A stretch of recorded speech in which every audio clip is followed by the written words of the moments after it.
Now let's take a look at the orientation of our instances. So when we are going to copy our geometry, so let's see how we will deal with the orientation of these clones. So in here, I'm going to create a geometry node and let's dive inside. And in here, first I'm going to create a simple, maybe a platonic solid. So let's add this and let's go into the platonic solid. Here we have the solid type. In here, let's select the Utah tree pot. Okay, so here we have this lovely tree pot geometry. And first I would like to make this my geometry to sit onto the floor. And right now, here as you can see, my geometry is not sitting onto the floor. And for that, I can either change here onto this position value and let me adjust this parameter, and I can go into some of the side view. So let's go into the perspective and let's me change this to right view. And in here, I can play around with this position until I have my model sit onto the floor. Now I can go into the perspective view, or we have a node called match size. So let's add a match size node and let me bring this position value to the default. Let's change this to 0. And onto the match size, we have some of the alignment options. So let's connect this and let's bring up the parameter of the match size. And here we have this justification. And in here, we have the justification for the X, Y, and Z. And right now they are set to center. And because I want to make this geometry sit onto the floor, I need to play around with the justification of the Y, because Y is our up axis. So onto the justification Y, if I change this to minimum, it will take a look at this bounding box geometry. Here as you can see, we have this bounding box. That is the bounding box of this current geometry. And it will use the minimum size of the bounding box, which is its very last this position, and align this onto the origin 0, 0. And that way we have our geometry sitting onto the floor accurately and procedurally, which means I can put any geometry in here. For example, if I were to create we have this character geometry. Let me go back. I accidentally dived inside of this node, and let's view this. And right now it's actually sitting onto the floor. Maybe let's explore another geometry. Let's add a rubber toy and let me view this. So I think that one is not sitting onto the floor. So in here I can just add a match size node and let me connect this and onto the justification Y. And here as you can see, right now it has been moved to center. I can change this to minimum, and here as you can see, now it will sit perfectly onto the floor. Or I can just go back in here and I can just play around with its positions. And now here as you can see, it's not onto the floor. I'm going to just duplicate this match size, press and hold the Alt key and drag. And now let's connect this in here. And now we should have our guy sitting onto the floor. That is a very useful node for aligning your geometry. And onto the match size, we also have the alignment onto the justification X as well as Z, which means I can just play around with its position. I can move this in here somewhere in the 3D space. And now I can go into the match size and it will bring our model back to the origin because of this justification X. Okay, center, center, and minimum. So all of these positions will be replaced with our origin. So let me remove all of them. That was the match size to make this model sit onto the floor. And now let's say create a sphere geometry in here. I'm going to create a polygonal sphere, and maybe let's increase the radius of our sphere, and I'm also going to lower down the number of points to create less copies. And now I can use the copy to points node to copy this teapot geometry onto our these sphere points. So here we have the geometry to copy and we have the points to copy. Let's view this. And here as you can see, we have some alignment. Okay, so we are getting some alignment. Let me, and here as you can see right now, it's our viewport is working slow, and that is because currently we are not working with pack geometry.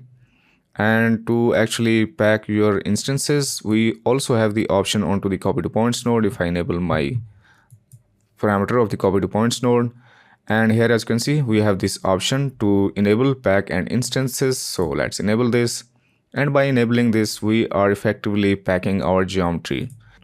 It now we are packing, it will be much easier to work. And here as you can see, my viewport is now working freely. So we have lot less load, which means I can go in here and let's continue increasing this size.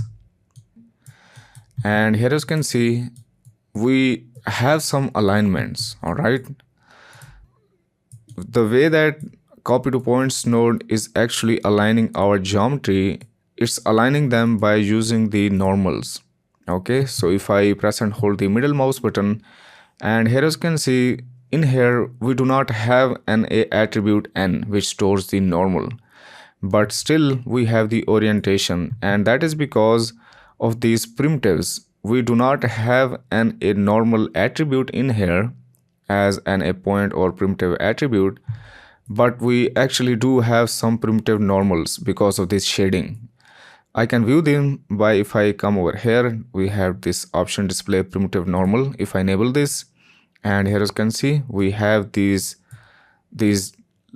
lines. These are the primitive normals. So these normals are intrinsically calculated by the Houdini to actually correctly shade our this sphere geometry. The copy to points node is using these normals, okay, these intrinsic normals to align them. So if I were to remove these normals, I can do so by adding an extract all points. If I add an extract all point node in here and just extract the points, and now because we do not have geometry, Houdini will not calculate the primitive normals because we do not have any primitives. We just only have points. We do not have, and we also do not have point normals because we are not storing them as an attribute, which means that there is no normals information. We only have just the point positions.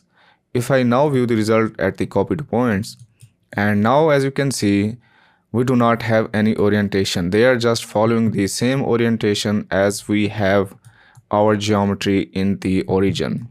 And here as you can see, we are just taking this geometry and just placing our geometry wherever all of these points are, which means I can just add a transform node in here, and I can, by using the transform, I can rotate my geometry in whichever way I like, and our copy to points node will just take these position, these rotation and orientation, and place them onto these points. And I can check into the copy to points, and now here as you can see, we have all of these same rotation. Let me play around with this rotation value. So they are not aligning. They are not aligning accurately with the topology of our, let's say, the sphere. So the way we can do this, either by keeping this as a geometry, because when we have these geometry, we have these primitive normals, and copy to points node will use these normals to assign them. But sometimes we just need to, we have a points as a input. In here we have these points and I do not have any normals, and the case would be if I were to add let's say scatter node. So what will the scatter node will does, it will just scatter some points onto the input geometry. Here we have the sphere, and if I connect this and view the result, and here as you can see, we have scattered some points. I can enable the parameter, and here we have the option to adjust how many points we want to see.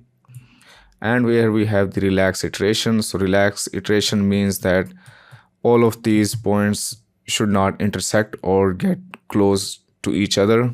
I can uncheck this option, and here as you can see, because we do not have any relaxation, now we have these clumpy looking particles.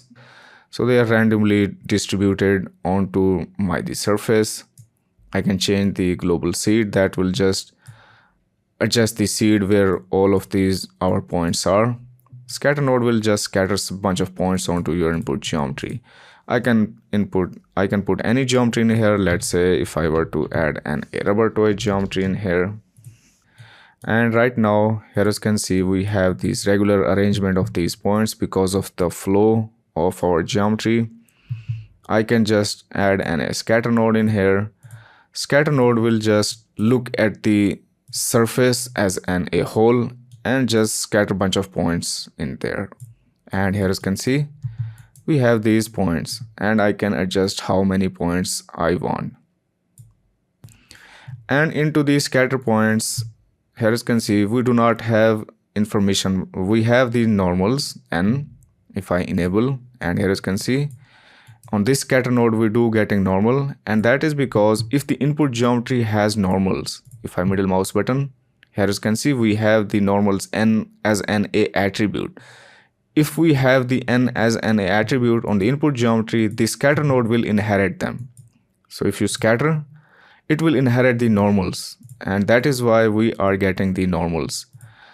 So if I were to remove this attribute, if I add an attribute delete node and connect this, and onto the attribute delete, let's click delete non-selected to remove all of the attributes. Okay, so all of the attributes are gone and n is also gone, which means now the scatter node should not inherit. So if I enable my point display, and for some reason it's still showing me that, let me remove this and let's create another scatter node in here. Maybe that was because I think it was cached. And here as you can see, we do not have any normals.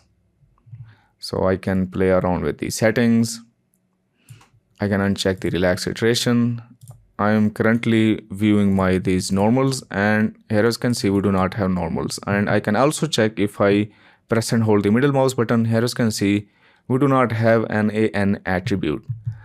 And if I were to create a normal, I can create this, and here as you can see, we do not have normals. So after the attribute delete node, I can add a normal node in here and connect this in there, and it will create a vertex attribute normal.